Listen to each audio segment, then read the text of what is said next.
Hello everyone, welcome to day 2 of Carrie's Corner. As you see, we've made some improvements. If you watched day 1, we have something on the wall now, and we have a buddy to listen along to the story. And this buddy is particularly good since we're meeting mostly creatures like frogs and toads and things in The Wind in the Willows. So today we're starting in the middle of chapter 1 where we left off. So if you haven't read the first part with me, go ahead and check out day 1. Here we go. Of course he will, chuckled the otter. Did I ever tell you that good story about Toad and the lock keeper? It happened this way. Toad, a mayfly swerved unsteadily across the current, a swirl of water and a cloop, and the mayfly was visible no more. Neither was the otter. The mole looked down. The voice was still in his ears, but the turf whereon he had sprawled was clearly vacant. Not an otter to be seen as far as the distant horizon. But again, there was a streak of bubbles on the surface of the river. The rat hummed a tune, and the mole remembered it was not polite to make any sort of comment on the sudden disappearance of one's friends at any moment for any reason or no reason whatever. Well, well, said the rat, I suppose we ought to be moving. I wonder which of us had better pack the luncheon basket. He did not speak as if he was frightfully eager for the treat. Oh, please let me, said the mole. So of course the rat let him. Packing the basket was not quite such pleasant work as unpacking the basket. It never is. But the mole was bent on enjoying everything, and although just when he had got the basket packed and strapped up tightly, he saw a plate staring up at him from the grass, and when the job had been done again, the rat pointed out a fork which anybody ought to have seen, and last of all, behold, the mustard pot, which he had been sitting on without knowing it. Still, somehow, the thing got finished at last, without much loss of temper. The afternoon sun was getting low as the rat sculled gently homewards in a dreamy mood, murmuring poetry things over to himself, and not paying much attention to Mole. But the mole was very full of lunch and self-satisfaction, and already quite at home in a boat, so he thought, and was getting a bit restless besides, and presently he said, Ratty, please, I want to row now. The rat shook his head with a smile. Not yet, my young friend, he said.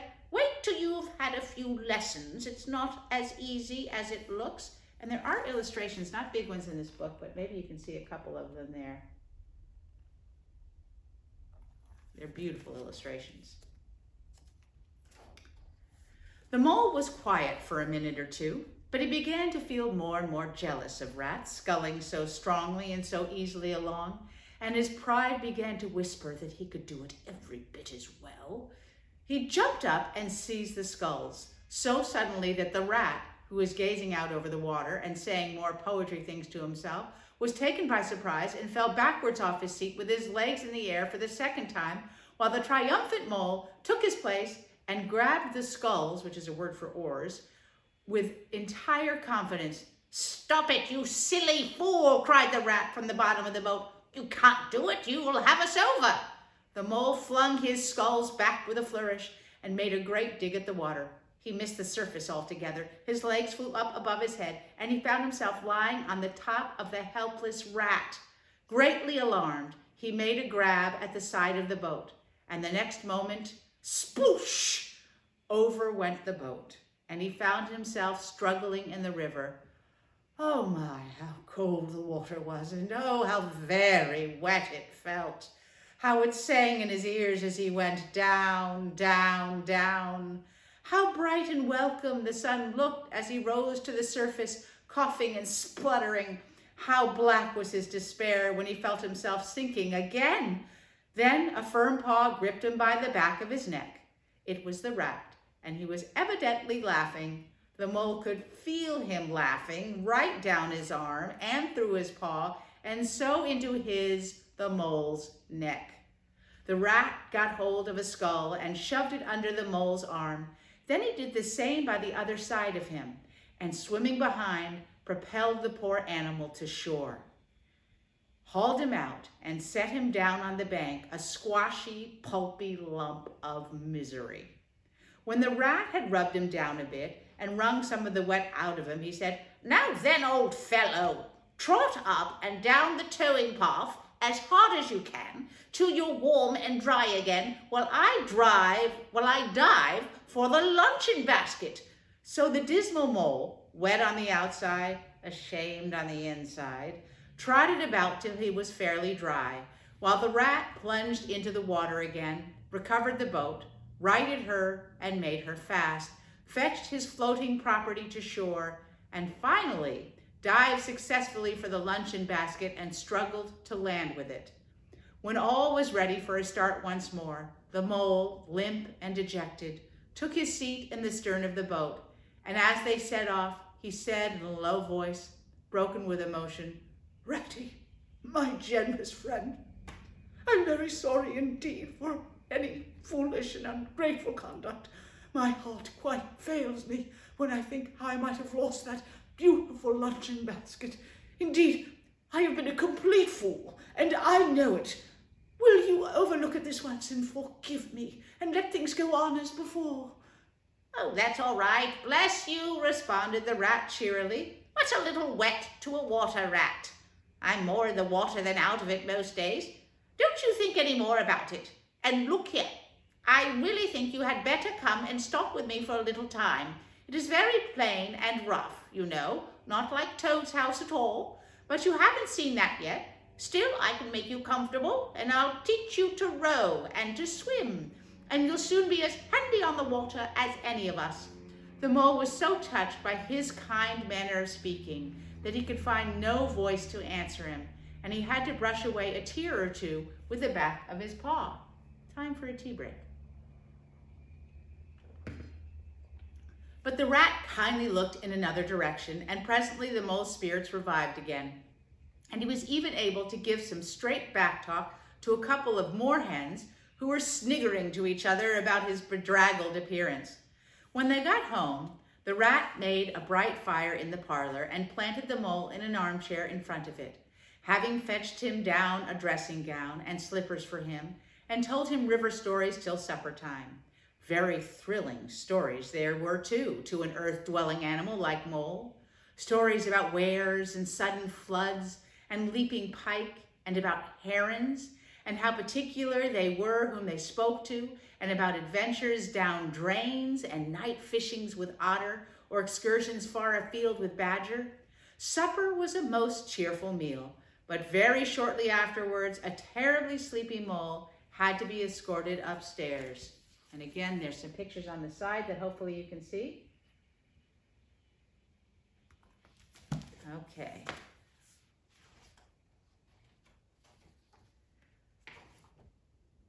Mole had to be escorted upstairs by his considerate host to the best bedroom, where he soon laid his head on his pillow in great peace and contentment, knowing that his newfound friend, the river, was lapping the sill of his window.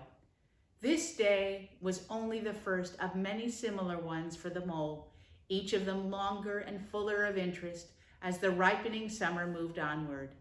He learnt to swim and to row and entered into the joy of running water, and with his ear to the reed stems he caught, at intervals, something of what the wind was whispering so constantly among them. That's the end of chapter 1 of The Wind in the Willows by Kenneth Grahame. Let's go into chapter 2, The Open Road, and I'll show you the pictures of the end of chapter 1 and the beginning of chapter 2.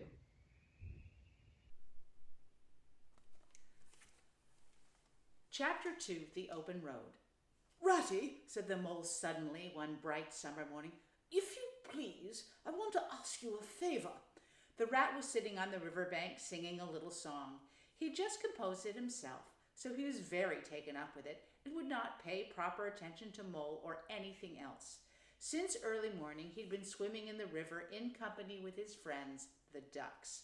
And when the ducks stood on their heads suddenly, as ducks will, he would dive down and tickle their necks, just under where their chins would be, if ducks had chins, till they were forced to come to the surface again in a hurry, spluttering and angry and shaking their feathers at him, for it is impossible to say quite all you feel when your head is under water. At last they implored him to go away and attend to his own affairs and leave them to mind theirs. So the rat went away and sat on the riverbank in the sun and made up a song about them, which he called Duck's Ditty. All along the backwater, through the rushes tall, ducks are a-dabbling up, tails all. Ducks' tails, drakes' tails, yellow feet a-quiver, yellow bills all out of sight, busy in the river. Slushy green undergrowth when the roach swim, here we keep our larder, cool and full and dim. Everyone for what he likes, we like to be, heads down, tails up, dabbling free. High in the blue above, swift swirl and call, we are a-down, a-dabbling up, tails all. I don't know that I think so very much of that little song, Rat, observed the Mole cautiously. He was no poet himself and didn't care who knew it. Neither do the ducks, replied the Rat cheerfully. They say, why can't fellows be allowed to do what they like, when they like, and as they like, instead of other fellows sitting on banks and watching them all the time and making remarks and poetry and things about them? What nonsense it all is. That's what the ducks say. So it is, said the Mole with great heartiness. No, it isn't, cried the Rat indignantly. Well, then it isn't, replied the Mole soothingly. But what I wanted to ask you was, won't you take me to call on Mr. Toad? I've heard so much about him, and I do so want to make his acquaintance. Why, certainly, said the good-natured Rat, jumping to his feet and dismissing poetry from his mind for the day. Get the boat out, and we'll paddle up there at once. It's never the wrong time to call on Toad. Early or late, he's always the same fellow, always good-tempered, always glad to see you, always sorry when you go. He must be a very nice animal, observed the Mole as he got into the boat and took the sculls, while the Rat settled himself comfortably in the stern. He is indeed the best of animals, replied Rat.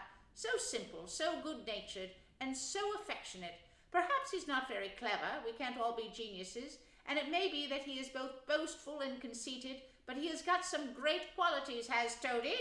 Rounding a bend in the river, they came in sight of a handsome, dignified old house of mellowed red brick with well-kept lawns reaching down to the water's edge. There's Toad's Hall, said the Rat, and that creek on the left, where the notice board says private, no landing allowed, leads to his boathouse where we'll leave the boat. The stables are over there to the right, and that's the banqueting hall you're looking at now. Very old, that is. Toady is rather rich, you know, and this is really one of the nicest houses in these parts, though we never admit as much to Toad.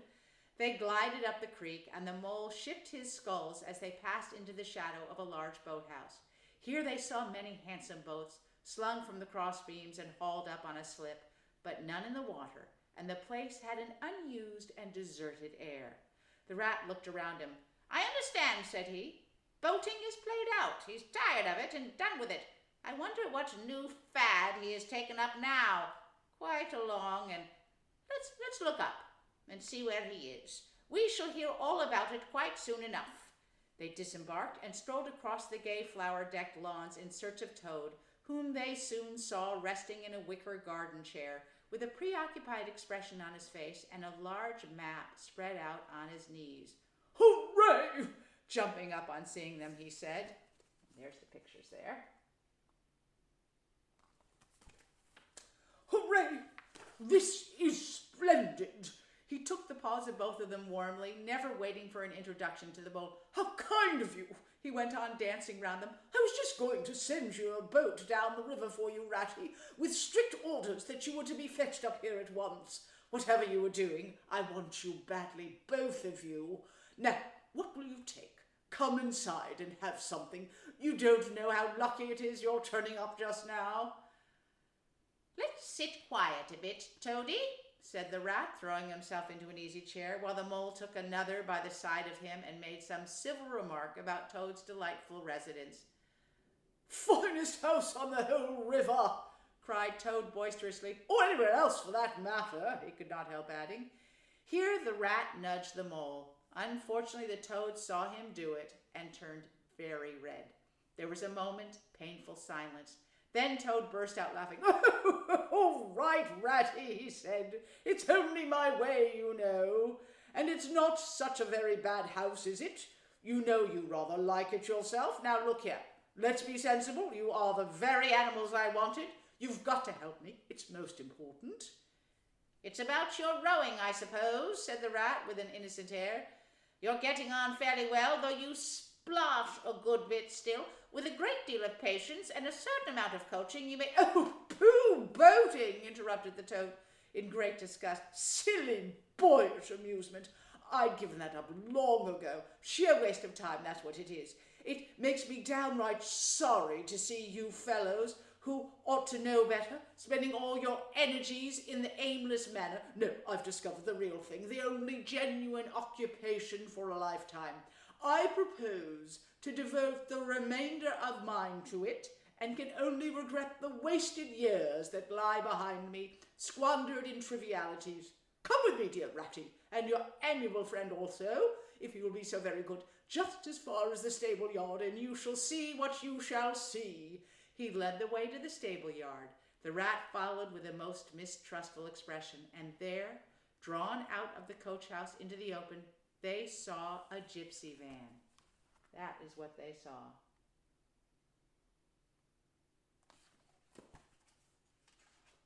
They saw a gypsy van with newness, painted a canary yellow, picked out with green and red wheels. There you are, cried the toad, standing before them, legs apart, chest out. There's real life for you, embodied in that little cart.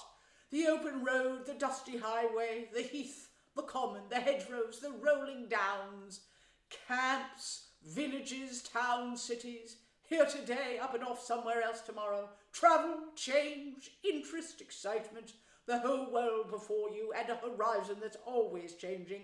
And mind, this is the very finest cart of its sort that was ever built, without any exception. Come inside and look. Planned it all by myself, I did. The mole was tremendously interested and excited, and followed him eagerly up the steps and into the caravan. The rat only snorted and thrust his hands deep into his pockets, remaining where he was. It was indeed very compact and comfortable. Little sleeping bunks, a little table that folded up against the wall, a cooking stove, lockers, bookshelves, a bird cage with a bird in it, and pots, pans, jugs, and kettles of every size and variety. All complete, said the toad triumphantly, pulling open a locker. You see, biscuits, potted lobster, sardines, everything you could possibly want. Soda water here, candy there, letter, paper, bacon, jam, cards, and dominoes you'll find, he continued, as he descended the steps again. You'll find that nothing whatever has been forgotten when we make our start this afternoon. I beg your pardon, said the rat slowly as he chewed a straw, but did I overhear you say something about we and start and this afternoon? No, you dear good old Ratty, said Toad imploringly. Don't begin talking in that stiff and sniffy sort of way, because you know you've got to come. I can't possibly manage without you, so please consider it settled, and don't argue. It's the only thing I can't stand. You surely don't mean to stick to your dull, smelly old river all your life, and just live in a hole in a bank and boat. I want to show you the world. I'm going to make an animal out of you, my boy. I don't care, said the rat doggedly. I'm not coming, and that's flat. And I am going to stick to my old river and live in a hole and boat as I've always done. And what's more, Mole's going to stick to me, do as I do, aren't you, Mole? Of course I am, said the mole loyally. I always stick to you, Rat. And what you say is to be, has got to be. All the same, it sounds as if it might have been, well, rather fun, you know, he added wistfully. Poor Mole. The life adventures was so new, a thing to him and so thrilling, and this fresh aspect of it was so tempting, and he had fallen in love at first sight with the canary-colored cart and all its little fitments. The rat saw what was passing in his mind and wavered. He hated disappointing people, and he was fond of the mole and would do almost anything to oblige him. Toad was watching both of them closely. Come along and we'll have some lunch, he said diplomatically, and we'll talk it over. We needn't decide anything in a hurry. Of course, I don't really care. I only want to give pleasure to you fellows. Live for others. That's my motto in life. During lunch, which was excellent, of course, as everything at Toad Hall always was, the toad simply let himself go. Ignoring the rat, he painted the prospects of the trip and the joys of the open life and the roadside in such glowing colors that the mole could hardly sit in his chair for excitement. Somehow it soon seemed taken for granted by all three of them that the trip was a settled thing, and the rat, though still unconvinced in his mind, allowed his good nature to override his personal objections. He could not bear to disappoint his two friends, who were already planning out each day's separate occupation for several weeks ahead. When they were quite ready, the now triumphant Toad led his companions to the paddock and set them to capture the old gray horse, who, without having been consulted, and to his own extreme annoyance, had been chosen by Toad for the dustiest job in this dusty expedition. He frankly preferred the paddock and took a great deal of catching. Meantime, Toad packed the lockers still tighter with necessaries. There we are. Pictures on the side.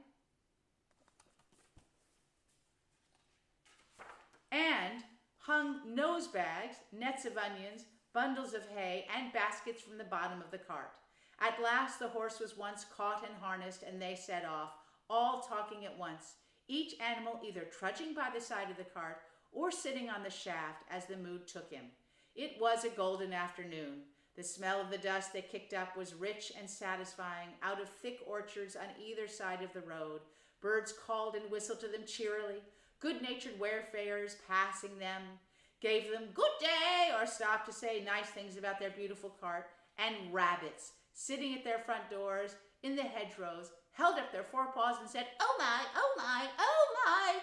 Late in the evening, tired and happy and miles from home, they drew up on a remote common far from any houses, turned the horse loose to graze, and ate their simple supper sitting on the grass by the side of the cart.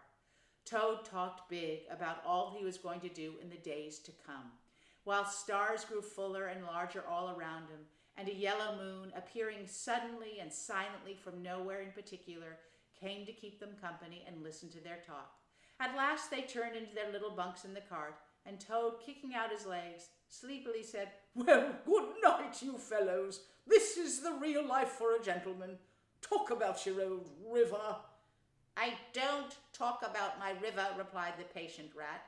"You know I don't, Toad, but I think about it," he added, pathetically in a lower tone. "I think about it all the time."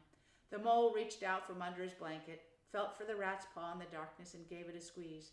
"I'll do whatever you like, Ratty," he whispered. "Shall we run away tomorrow morning, quite early, very early, and go back to our dear old hole on the river?" "No, no, we'll see it out," whispered back the rat. "Thanks awfully, but I ought to stick by Toad till this trip is ended. It wouldn't be safe for him to be left by himself. It won't take very long. His fads never do. Good night." The end was indeed nearer than even the rat suspected. After so much open air and excitement, the Toad slept very soundly, and no amount of shaking could rouse him out of bed next morning. So the mole and rat set to work quietly and manfully, while the rat saw to the horse and lit a fire, and cleaned last night's cups and plates, and got things ready for breakfast. The mole trudged off to the nearest village, a long way off, for milk and eggs and various necessaries the Toad had, of course, forgotten to provide. The hard work had all been done, and the two animals were resting, thoroughly exhausted, by the time Toad appeared on the scene, fresh and gay, remarking what a pleasant, easy life it was they were all leading now, about after the cares and worries of housekeeping at home. They had a pleasant ramble that day over grassy downs and along narrow by-lanes, and camped as before on a common, only this time the two guests took care that Toad should do his fair share of work. In consequence, when the time came for starting next Monday, Toad was by no means so happy about the simplicity of the primitive life, and indeed attempted to resume his place on his bunk from where he was hauled by force. Their way lay, as before, across country by narrow lanes, and it was not till the afternoon that they came out on the high road, their first high road, and their disaster, sudden and unexpected, sprang out on them. Disaster that was momentous indeed to their expedition, but simply overwhelming in its effect on the future career of Toad. And that's where we're going to stop for today. Stay tuned for tomorrow and see what happens to Toad. From The Wind in the Willows by Kenneth Grahame, filled with fun creatures from all over the woods and rivers. See you tomorrow. Bye-bye.